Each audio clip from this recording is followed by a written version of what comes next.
Hi all, I'm Monica Gupta. I'm a career coach at Career Kit 365.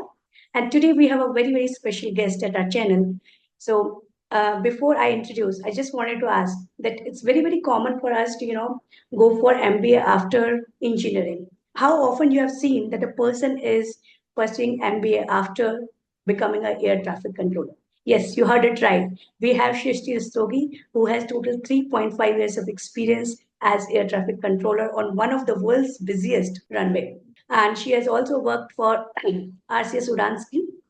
And afterwards, her unique journey is published in many YouTube videos as well as Kindle ebook called Emerging Personalities of 2020 and many podcasts. After the ATC, she has pursued her MBA from IIM Bangalore. She loves to play badminton as well as she loves dancing. So thank you, Shishti, for joining us on this particular channel. And today our students are happy. They want to know more about ATC. So I hope you would be able to help them. Sure. And thank you so much, Monica, for having me. I think you're doing a wonderful job by coaching folks about ATC. I think it's a very unconventional job. So Yeah. looking forward to the conversation. Thank you. Thank you, Shishti.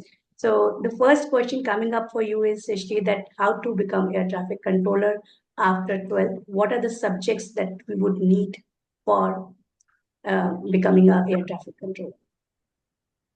So in my case, ATC happened by chance, but I will try to make this video very informative for you by providing you all the information that I know. So basically, you need a bachelor's degree in engineering Hmm.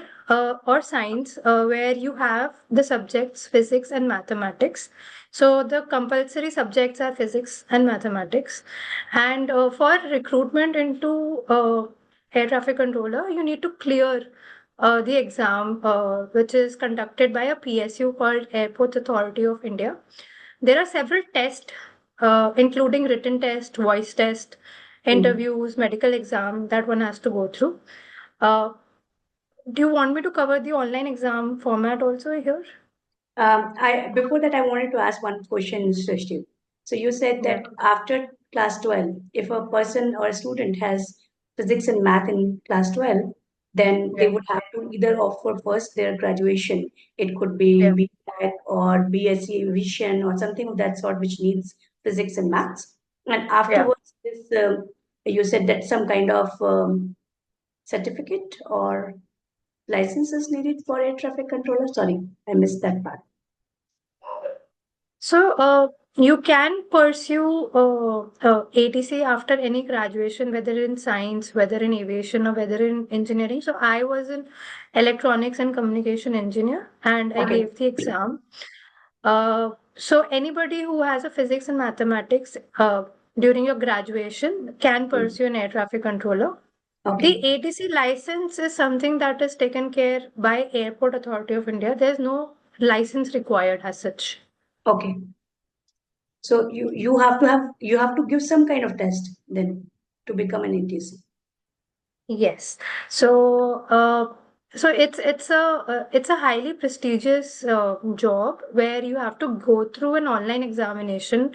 When I had given, it was a physical offline exam, but now it has turned to an online exam, Okay. which includes subjects like maths, your general aptitude, physics, Mm. English, reasoning, general knowledge. Okay. So it's a combination of all the subjects which would be required during your ATC days. Mm. As an air traffic controller, it's very important that you are good in your communication. It's very important that you're good with your numbers and Mm. in general the aptitude and the physics, because it's all about flying and the vector, etc. So that's why physics and mathematics come to play. Okay. And yeah. Got it. Thank you. Then the next question is that for that exam which we give for air traffic controller. Now, what is the exam name? Sorry, I missed the name.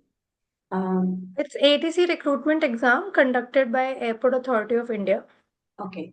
And how much a person should study for that for the preparation of that particular exam? Um, So personally, very honestly, I don't want to give a wrong picture, but I prepared for my CAT exam. And since it covers maths, aptitude, general knowledge, That is why I could crack the ATC exam. But if someone is really passionate or wants to do something as an air traffic controller, it's very important that your 11th, 12th physics and maths, you have a very strong base for that. I won't say the level of is as far as IIT. The level is not as hard as IIT, but it is something that you can crack if you have the basics correct. Okay. So, if one has to really prepare for it, there are also some books. We get there is enough resources online and offline to prepare for ATC. So there are test series also online. I think one of them being test book, and there are several other platforms where you can actually prepare for the ATC exam. But in general, if somebody is well read, somebody who is aware of the current affairs, general knowledge, who has his physics and maths very strong, it becomes very easy for them to crack it. Okay, got it. Got it. So after cracking the exam of for ATC, do you go for a training or what is it? So selected candidates first go through the voice test. So as an air traffic controller, your voice, because you will not be visible to the pilot, your voice clarity is very, very important. And hence there is a voice test that happens after your main written exam, where there is screening that happens. Post which there is an interview where you have a panelist of 5, I think, employees of AI who actually test your verbal communication, how do you deal with the interview, etc. And then followed by a medical exam also, which takes care of your physical health, because this is one of the most stressful jobs. All these factors, written test, voice test, interview, and a medical exam is crucial. And coming to your question, post the selection, there is an extensive training. So there is an extensive training that happens in, there is a specific college called Civil Aviation Training College. It is currently located in Allahabad, and there are 2 or 3 more institutes like NIATM, which is based out of Gondia, and one of them is in the Rajiv Gandhi airport, which is in I think Hyderabad or Secunderabad. So these 3 are the main training colleges that AI is associated with, and they ensure that you learn the entire phonetics of aviation. You understand how aircraft actually works, what is the working principle of any aircraft. You learn about the different aircraft types. You understand what are the different instruments through which we actually help the aircraft to land. So it's a very uncharted territory basically. So, for someone who is very new, for someone's like a novice like me, I think I was completely blown away by what ATC is all about.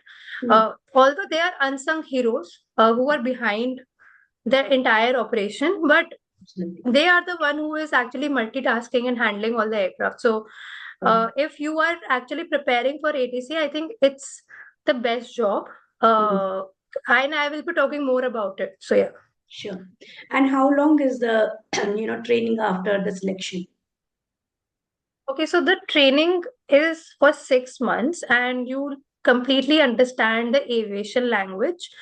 So, for example, you deal with all pilots of all nationalities, whether it's Russian, whether it's Chinese, whether it's English, and hence the dialect of each pilot is also very different, and hence there is a common standardized aviation language. You must have heard in a lot of movies, Alpha, Bravo, Charlie. Yeah. So this is a part of our language that we learn in the 6 months of training. So once you're selected, all the ATC recruits go in an offline setup, learn together. It is also a very simulated experience where you are given those contingencies. So, for example, our teacher, our our coach or maybe teacher used to actually act as a pilot in distress. After all the physical learnings that we had, there used to be mocks, there used to be practicals.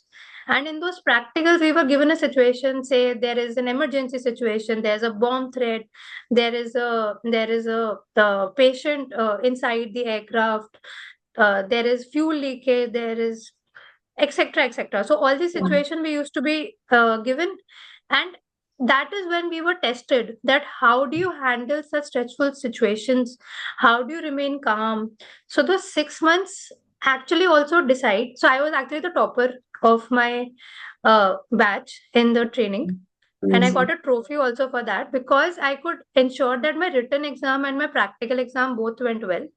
Mm. So in the practicals, they usually test how do you deal with situation, what is your capability of handling stress, and in the physical, they see what is the all the technical aspect, how well do you learn all that. So I will say this 6 months is a one of an experience that you will get, and it is very important to become a future air traffic controller.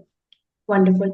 And what was the fees for the 6-month training? Was there a fees There's not fees. to It's a it? part of your, The you training. are on the job, Okay. and it is actually, if you just ask this question, I could remember that government spends at least 1.5 to 1.7 lakh per candidate. Oh. But that is borne completely by the government, and it is not something that we have to pay. And I think that's an honor that we get. Uh, Oh. yeah. And what is the salary range for an ATC in the starting year as well as once they become experienced in this line?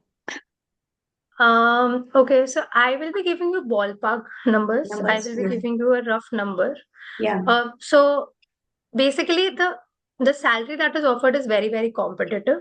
Mm. You won't believe it is one of the most highly paid jobs across the globe. Yeah. Uh, it is actually one of the top 10 uh, job profile in terms of salary. And the salary pay scale roughly lies between a monthly of, say, 80,000 to 90,000 in the starting. Mm. So annually it becomes to close to 7 to 9 lakhs per annum, including all the allowances. And it Mm. also differs from the city that you're posted in. Okay. So there are grades of the cities. There is hard station, there is an easy station. So depending on the volume that Mm. you are actually catering to, somewhere like Delhi, Bombay, which is highest traffic, your pay scale would be a little higher based on the Location. uh, Mm. location hardness. And in addition to the basic salary, we are given a lot of allowances. Since it's a government job, you're given a lot of allowances like dearness allowance. There are perks at 35% of your basic pay. There is HRA, there's provident fund, there's gratuity, social security, medical benefits, quarters, etc. So all these benefits included, your starting is around 7 to 9 lakh per annum. And as you grow through the ladder, as you become an experienced ATC, it you can earn up to 15 to 18 lakh per annum. Okay. Right. Got it. And how does a day look like in a air traffic controller's life? Uh, First of all, I'll just ask you, what do you think the day looks like as an air traffic controller, and then I'll try to Yeah. answer So your question. probably whatever we have read and understood, we feel that they control absolutely everything about the aircraft. So they are the one who would be guiding the pilot, saying that if you have to run your runways ready, or you have to taxi, or you have to, park your plane or Correct, something of that sort. correct, Plus, correct. in the air, wherever they are. Okay, so partly you are right. And thank God you have that clarity, because Mm. some of the folks actually think that we are those marshalers who guide Mm. the aircraft Um, into the taxi, etc. But no, air traffic controllers are the unsung heroes actually. And I have worked as an air traffic controller in Mumbai airport, which is busiest single runway airport. Now you have to realize that this is a 24/7 job. mhm. It's not a 9 to 5 job like any corporate job, and you have to work in shifts. So there are no fixed working schedule. So in a day, today I am doing morning shift, next day I have to do afternoon shift, and the next day I have to do night shift. So Okay. we work in shifts for an air traffic controller. And like you asked me, a day as an air traffic controller, I cannot be very specific because for any air traffic controller, every day is different. There's no day which is going to be same. Each day has its own situations, challenges, and experiences. So, as an air traffic controller, you have different roles. You might have seen a tall glass building near the airport. That is an ATC tower. So that is one of our offices. The other office that we have is those radar screens that you must have seen in movies. That's the approach controller. So as you progress your years in the profession, you ladder from one role to another. You start your journey as a tower controller, because that is all the visual traffic that you have, the traffic that is visible in the aircraft. Correct. And this tall glass building is around 300 feet at the airport. So whenever the next time, actually, guys, you're going to the airport, do ensure that you see that ATC tower. From there, I have worked my 3 years as an air traffic controller in tower building. And one of the perks get one of the perks that you get actually working as an air traffic controller is a beautiful 360-degree view of the entire airport, runways, bays, across day, across night. And as an air traffic controller, you do work as one of the most stressful jobs. And the reason is because you don't have any scope of error. You have lives in your hands, right? Absolutely. So there is no scope of error. You have to be very accurate. You have to be in the moment there, and you cannot think of anything else. You are a multitasker, because at a time you are handling 15 to 20 aircrafts, whether they are on ground, whether they are on flight. So you get a team to handle, or it's only one air traffic controller So per? in a tower, so in Mumbai, which is the busiest, we used to have 10 people maximum in a shift. But for somebody which is as small as a tier 3 airport, you can manage it with 1 or 2 folks. Okay. So it really depends on the complexity and the volume. But for in my shift, if there are 5 to 10 folks in the tower at a time, only 5 people are working. The rest 5 people are actually resting. And I will talk to you more about it. But in this profile or in this job role, you need to have that perfect coordination of your eyes, your mind, and your hand.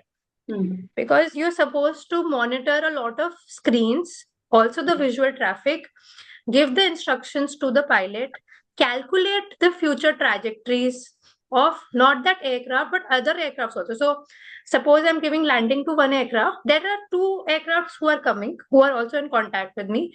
There are 3 aircrafts who are in ground, who are also wanting to take off.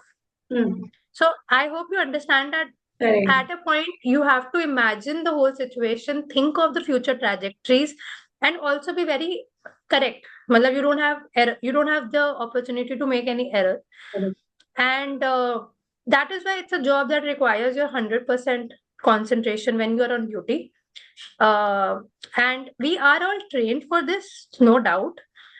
We are trained for ensuring the SOP. So there is an SOP around each and everything when you are an air traffic controller. And apart from this, all the exigencies or all the emergencies that happen, that is also something that we are well trained. But having worked for 3 years, I myself have handled 5 to 10 emergencies. And when they happen, you have to think on the spot. Even if there is an SOP, you have to be very, very attentive. You have to ensure that you remain calm and composed, and you have to take immediate actions. So I don't know if I'm making it stressful, but yeah, honestly, I loved that job because of the impact and because of the satisfaction when I gave a safe landing and there was no accident. I think that is why when you feel the satisfaction of your work. So yes, the pressure is also high and the satisfaction is also very high. Both the things at the same time. I think with great power comes great responsibility. So I think as an air traffic controller, you do experience that. Yeah. Okay. So would you like to share one of the challenging situation with us? Okay. Sure, I can tell you about it. So I was in tower position, and I feel really accomplished when I handled this contingency very efficiently and saved more than 300 lives. So during my shift in afternoon in ATC Tower, an emergency aircraft, Ethiopian Airway, actually came in contact, and the pilot requested for priority landing due to low endurance. Oh, low endurance means low fuel. Mm. So there was basically fuel leakage that was happening. They do carry extra fuel. Each aircraft has an extra fuel, but that was also leaking, and it had to immediately land. Otherwise, it could have been blown away, exploded. So immediately, I got to know, and I had to ensure that I coordinate with all the stakeholders, rearrange the whole sequence. So whoever was supposed to land at before them or after them, just go make them go around and ensure that this aircraft is given the highest priority. So in that way, we have a runway 0927 in Mumbai, and I approved emergency landing immediately of Boeing aircraft on the primary runway 27. So the runway naming is basis the wind direction. But unfortunately, after landing, what happened was, so Airport has a cross runway operation. Immediately after it landed, it dropped fuel on the entire runway, and especially on the intersection. Now, had the aircraft not left the fuel on the intersection, I could have used the other runway, which is like a cross. So on the intersection, they left the fuel. So what happened? Immediately, both my runways got blocked. I did not have any runway to either do a takeoff or a landing. Now, as a result, I mean, while we have been given training on how to handle emergency, but this was a situation where I did not have the other runway also. So as a result, I had to be really quick on my feet and actually go around to all the aircrafts who were approaching. And there is the concept of inspection jeep. And I had to immediately ask the inspection jeep to come on the runway, take that away, check for the viability, and make the runway fit for operation. Okay. This was one of the accomplishment, and the second challenging experience, which is not just my effort but the entire team's effort, was actually the Pakistan airspace closure. So this was around the time of Uri, when that attack had happened. The entire Pakistan airspace was closed. Yes. And at that point of time, we had to ensure how will we strategize the entire operations. So that was a more team effort, not just solo effort. I think I've not been able to actually tell you the pros and cons. If somebody is really wanting to understand why should one become an ATC, what is in it for me, why should I not become an ATC, such questions, I think, and what are the working hours? I think that Yeah, working question hours is very important. If you could just cover that also, please. Okay. So, like I briefly mentioned, it's a shift job, but at a time. So if you're coming for a morning shift, the morning shift says is from 7 a.m. to 1 p.m., which makes your hours as 6 to 7 hours. Typically work for 6 to 7 hours. But since there is an overlap, you have to come 15 minutes before, and if you stay back for 15 minutes, because if a new person is coming and if you are giving a handover, Correct. you have to ensure that whatever you were working on is exactly given to that person. And as a result of the 8-hour shift, you have to work only for 5 hours. Why I'm saying 5 hours is because you work for a few hours, since it's so stressful, since it's so you require so much of attention. It can lead to fatigue, so you have to take frequent breaks. So you work for 1 or 1.5 hour, and then you take half an hour break, then again you resume for 1.5 hour, and then you take half an hour break. So that's how your 8 hours actually become close to 5 to 6 hours only of work, which is, I think, according to the compensation that you're getting, I think it's commendable. Wonderful. Wonderful. I think we have 5-10 more minutes. If you could just quickly tell us also, as you were saying, pros and cons, that is very, very important for us. So if you Okay. could just briefly explain us that if the students who are thinking to become an ATC, what are the pros and cons coming to their way? Sure. So I think anybody who has a passion or is an aviation enthusiast has applied for engineering. They should definitely try and give this AI entrance exam. I think it's one of the most challenging and rewarding career with significant responsibility. There's immense satisfaction because you are dealing with the safety of passengers and aircraft. Every day there is a new challenge. Uh, the second reason is I think the pay is very competitive. There's a high level of job security because you are associated with the PSU, and there is immense opportunities for career growth. You can start with a tower controller and then you can grow to different levels of ATC. And it's a very dynamic and exciting field, and it's one of the most highly paid jobs across the world. So once you become an Indian air traffic controller, you can also try to go abroad and see what all opportunities are there. And Okay, abroad also we can go with the same exam. They would have different exam from FFA or they something like have a that. different format here. Yeah. And why should one not become an ATC? Personally, I think there is not many cons associated with ATC, but uh, personally, why I left ATC and why I think one should be very cognizant of is that there is a rotating shift. So it does affect your work-life balance and health because of the irregularity, etc. And sometimes you do feel that the stress, especially during those busy airspace and under emergency situations. Nothing else. So I think overall, it's like I said, the pros are more than cons, and one should definitely seek a career in ATC. Wonderful, wonderful. And there was a question which I missed. I think I've forgotten now.